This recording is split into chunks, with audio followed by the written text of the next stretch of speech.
తెలుగు రాష్ట్రాల్లో ముఖ్యంగా తెలుగు రాష్ట్రాలకు సంబంధించిన మీడియాలో రాజకీయాల్లో ఎప్పుడు చూడని ఒక తీవ్రమైన పరిణామం మనం ఇప్పుడు చూస్తున్నాము. తెలంగాణ సచివాలయంలో అలాగే తెలంగాణ అధికార యంత్రాంగంలో పనిచేసేటటువంటి మహిళా ఐఏఎస్లను గురించి అసభ్యమైన కథనాలు చులకన చేసేటటువంటివి రావడం అన్నది ఒక పెను దుమారం రేపింది. కొద్ది రోజుల కిందట ఈ కథనం వచ్చింది.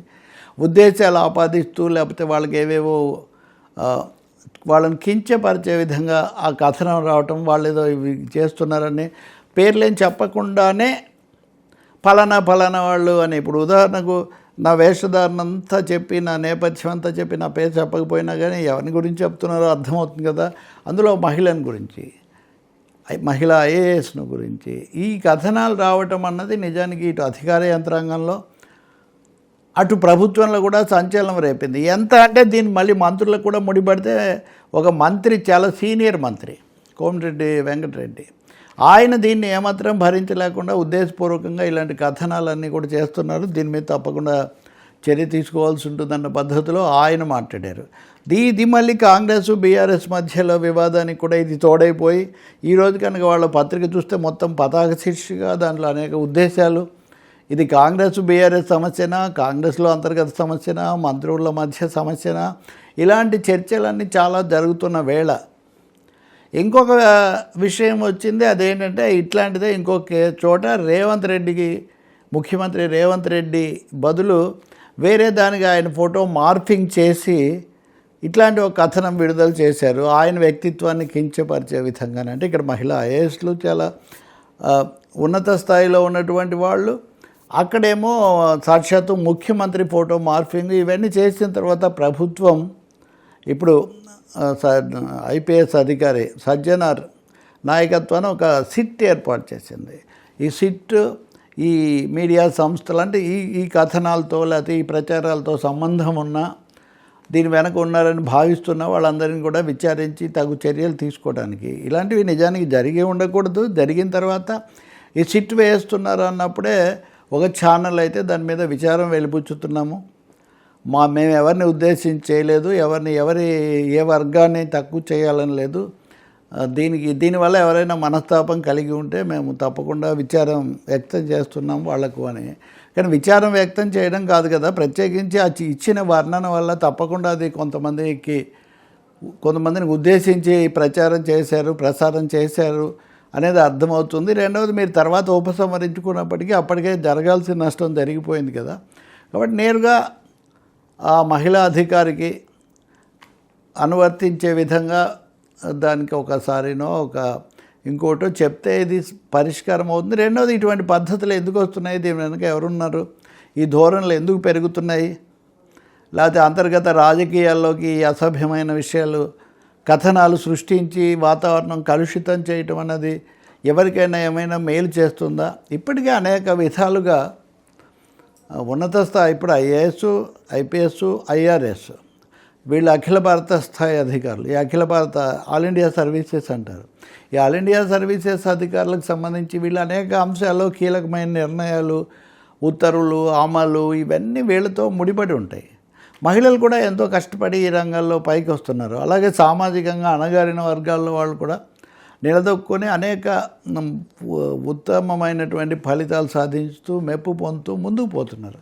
ఇలాంటి సమయంలో ఎవరికైనా ఏదైనా చట్టపరమైన అభ్యంతరం ఉంటే, లేకపోతే ఇంకొక విషయం వాళ్ళ దగ్గర ఉంటే దాన్ని తప్పకుండా ప్రభుత్వం దృష్టికి తేవచ్చు, న్యాయస్థానాల దృష్టికి తేవచ్చు, తమ ఉన్నతాధికారుల దృష్టికి తేవచ్చు.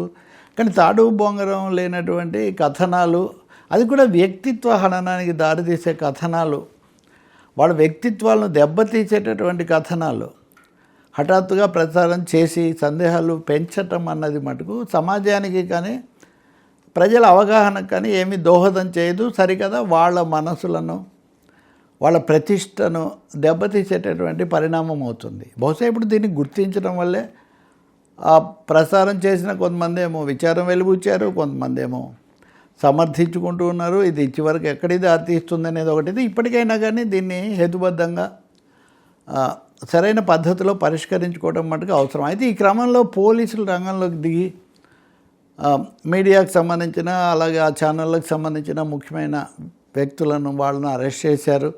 అంటే ఇది మళ్ళీ ఎంత దూరం పోతుంది, దాని మీద వాళ్ళు నిరసన తెలుపుతూ ఉన్నారు.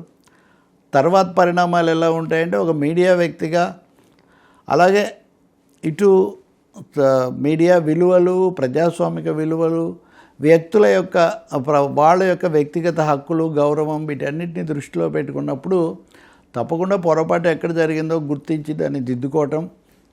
రెండోది బాధితులైన వాళ్లకు, దీనికి గురైన వాళ్లకు వాళ్ళకు విచారం వెలిబుచ్చటం. మూడవది, అసలు రాజకీయంగా ఈ సంస్కృతి ఎందుకు పెరిగిపోతుంది, దేని వెనక ఎవరున్నారు? ఒక మంత్రి కూడా విచారం వెలిబుచ్చుతున్నారు అంటే దాని అర్థం ఏంటి?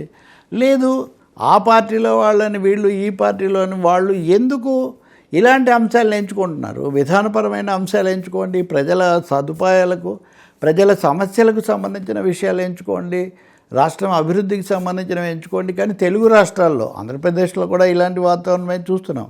తరచూ ఐఏఎస్, ఐపీఎస్లను ఆ ప్రభుత్వాలు మారినప్పుడు, కొత్త ప్రభుత్వాలు వచ్చినప్పుడు కూడా వాళ్ళు ఒక చాలా సంక్లిష్టమైన సవాళ్ళను ఎదుర్కొంటున్న పరిస్థితి. వాళ్ళలో ఎవరైనా పొరపాట్లు, అది కూడా ప్రభుత్వ పాలనాపరమైనవి, వ్యక్తిగతమైనటువంటి నిందారోపణలు లేకపోతే ఇంకోటో చేయటం ఏంటి? కాబట్టి ఇది ఒక తీవ్రమైన, గతంలో ఎప్పుడు లేని ఒక పరిస్థితి. ఇప్పుడు సిట్ వేశారు కాబట్టి సజ్జనారాధులో గతంలో కూడా బెట్టింగ్ యాప్లు అనేక అంశాల్లో కొంత ప్రత్యేకంగా కృషి చేసినటువంటి అధికారి ఆయన. సో ఈ సమస్యను సమగ్రంగా చేసి ఎక్కడ పొరపాటు తప్పు చేసిన వాళ్లకు తగినటువంటి వాళ్లకు మీద తీసుకోవాల్సిన చర్య ఒకటి. రెండవది, మళ్ళీ ఇలాంటి కలుషిత వాతావరణం రావడానికి కారకులు ఎవరు? రాజకీయాలకు ఇలాంటి వాటిని వాడుకోవడం ఎంత తప్పు అన్న అంశాన్ని స్పష్టంగా గుర్తింప చేయటం. మూడవది, మీడియా కూడా ఇట్లాంటి అంశాల్లో సంయమనం పాటించటం. ఇవన్నీ జరగాల్సి ఉంటుంది. ఒకవైపున బయట మహిళలు, వాళ్ళ వస్త్రధారణ ఇలాంటి అంశాల మీద దుమారం రేగుతుంటే, ఇక్కడ అంతర్గతంగా అత్యున్నత అధికార పీఠాల స్థాయిలో కొత్త వివాదాలు సృష్టించబడటం, అవి అవాంఛనీయమైన రూపంలో కొనసాగటం మటుకు బాధాకరమైంది. ఈ త్వరగా, సరిగా, త్వరితంగాను, సరైన పద్ధతిలోనూ, బాధితుల గౌరవాన్ని కాపాడే విధంగాను ముగుస్తుందని మనం ఆశించాలి. అరెస్టులు, కేసులు అట్లాంటి వాటితోనే ఏం పరిష్కారం కావాల్సింది ఒక సదవగాహన కావాలి, సంయమనం కావాలి, పరస్పర గౌరవం ఉండాలి. గౌరవం అందరికీ ఉంటుంది కదా, అధికారులకు, మహిళలకు మరీ ముఖ్యంగా. మన సమాజంలో ఇప్పుడు మనం చూస్తున్న వివాదాలు ఇవన్నీ చూసినప్పుడు గౌరవించటం అన్నది వాళ్ళ బాధ్యతలకు, వాళ్ళ స్థానాలకు, వాళ్ళ పాత్రకు ఉన్నటువంటి గౌరవం ఏమాత్రం భంగం కలగకుండా చూడాల్సిన అవసరం ఉంది.